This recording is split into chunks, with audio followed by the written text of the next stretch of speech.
ये एक दूसरा ब्लंडर आ गया और उस इमरजेंसी के बाद आज तक उसके पाप को कांग्रेस पार्टी नहीं धो सकी है।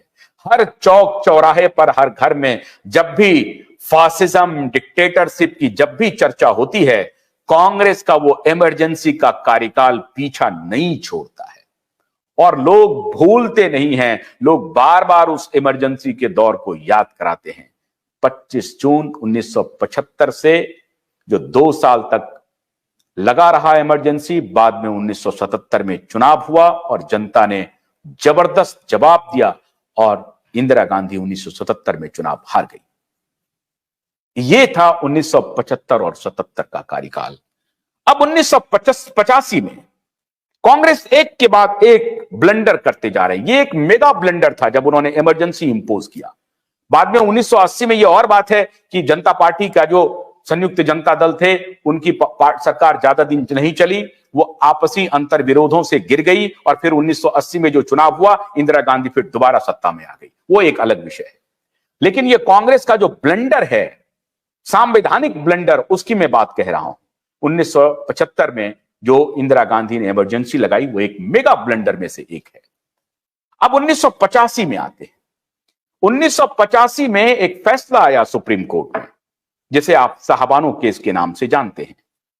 साहबानो बनाम अहमद खान, उनके पति और उनके बीच का जो डिवोर्स का मामला था, उसमें 5 जज बेंच और आज के जो मुख्य न्यायाधीश हैं चंद्रचूड़ साहब, उनके पिताजी थे उस बेंच में। ध्यान रखिए कितना संयोग है। देखिए, आज के मुख्य जस्टिस के पिताजी भी थे जस्टिस चंद्रचूड़, और 5 जजों की बेंच ने सर्वसम्मति से हाईकोर्ट के जो उच्च अदालत के जो फैसले थे उसको लागू रखा और इंदौर की रहने वाली साहबानों के पक्ष में फैसला दिया कि उनको गुजारा भत्ता मिलेगा। संविधान किसी भी महिला को जाति धर्म में नहीं गिनती है। संविधान की नजर में महिला महिला है और उनके लिए जो संवैधानिक प्रावधान हैं विवाह के उपरांत, वो सब, डिवोर्स के उपरांत, वो सब उन्हें मिलेंगे। और बाद में कांग्रेस पार्टी ने 1986 में 2 ब्लंडर किए। पहला ब्लंडर किया, फिर दोबारा ब्लंडर जो हो रहा है। पहला ब्लंडर किया कि मुसलमानों के कुछ ऐसे मौलवियों के दबाव में, जो ऑर्थोडॉक्स मुस्लिम थे, उनके दबाव में कांग्रेस पार्टी ने अध्यादेश ला करके इस डिसीजन को नल एंड वॉइड कर दिया और उसके बाद देश में बवाल मच गया। और वहीं से आप जिसको कहते हैं, ये जो हिंदू जनमानस का जो विकास हुआ, वो एक टर्निंग पॉइंट था। वो एक टर्निंग पॉइंट था जब उनके खुद के ही मंत्री जनाब आरिफ मोहम्मद खान ने इस्तीफा दे दिया और लगभग 50-55 मिनट का उनका भाषण है पार्लियामेंट में, अनप्रेसिडेंटेड भाषण था उनका। कांग्रेस के ही अपने नेता, मंत्री, उनके कैबिनेट में, राजीव गांधी के मंत्रालय में सबसे यंग मंत्री 35 साल के थे उस वक्त आरिफ मोहम्मद खान, उन्होंने इस्तीफा दे दिया और कहा कि जिस रास्ते पर आप चल रहे हैं वो खतरनाक होने वाला है। और आज लगभग वो बात साबित हो रही है जो आरिफ मोहम्मद खान ने 1985 में कही थी।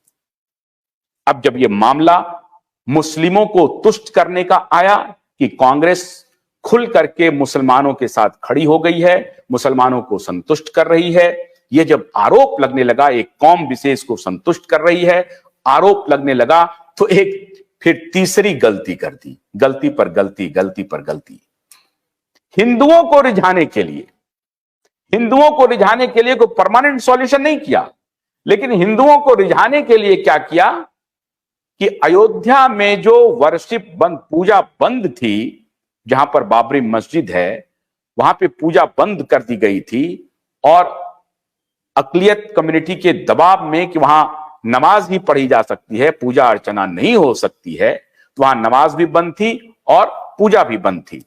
तो वहां पे कांग्रेस पार्टी की सरकार ने स्थानीय लॉ एंड ऑर्डर को ध्यान में रखते हुए, लेकिन मामला ये सरकार का था, फैसला सरकार का था, सरकार ने कहा कि नहीं वहां पर हिंदू जाकर के पूजा कर सकते हैं, शिलान्यास भी कर सकते हैं 1986 में। ये एक और गलती हुई। होना तो ये चाहिए था कि उसी वक्त ये खुदाई हो जाती, उसी वक्त हियरिंग होती और कहा जाता कि नहीं हाँ अगर ये मंदिर की जगह है तो मंदिर बनेगी, और अगर ये मस्जिद की जगह है ये तय हो जाए एक्सकवेशन में, खुदाई में, अगर मस्जिद की जगह है तो मस्जिद रहेगी। ये नहीं कहा गया। इधर मुसलमानों को भी संतुष्ट किया गया साहबानो केस को बदल करके, और उधर हिंदुओं को भी संतुष्ट किया गया पूजा की अनुमति देकर के। ये फिर एक ब्लंडर किया कांग्रेस पार्टी ने। भोलानाथ का ब्रश कटर एक बैटरी से चलने वाली मशीन है जिसका चार्जिंग समय 3.5 घंटे है। इसे हम 6 से 8 घंटे बिना रुके चला सकते हैं। एक बार चार्ज करने पर ये 16,000 स्क्वायर फीट गेहूं, चावल, बजरा, जोवर के खेत काट सकता है, जबकि इसी कार्य को पेट्रोल ब्रश कटर 1,000 रुपए पेट्रोल का खर्चा करता है।